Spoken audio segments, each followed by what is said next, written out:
يا ابن 50 لقد اقتربت، ويا ابن 60 لقد اقتربت أكثر، ويا ابن 70 ما بقي إلا القليل.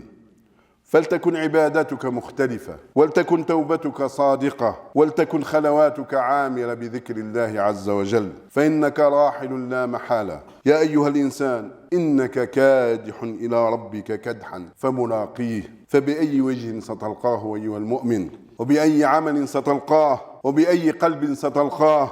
أستلقاه بصلاة ضعيفة، أم بأرحام قطعتها، أم بذنوب أخفيتها عن الناس ولم تخفها عن الله، أم بغدرات وظلم ومعاص أثقلت الصحائف؟ يا عبد الله، إن كان بينك وبين الله معصية فاقطعها الآن قبل أن تقطع أنفاسك، وإن كان في قلبك قسوة فابكي قبل أن يأتي يوم لا ينفع فيه البكاء، وإن كان في صحيفتك سوادا فامحه بالتوبة وبالاستغفار وبالإنابة.